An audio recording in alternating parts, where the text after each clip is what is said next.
থেকে তোমায় কেড়ে নিল।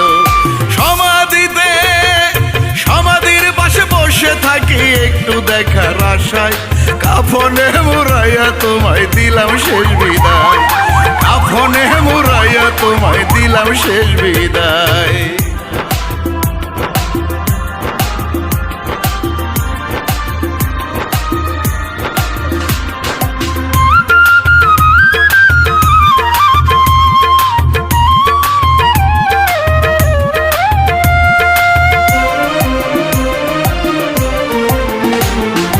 অপেক্ষায় থাকিও দেখা হবে গো হাসরে, আবার হবে দুজনের মিলন আমি মরার পরে।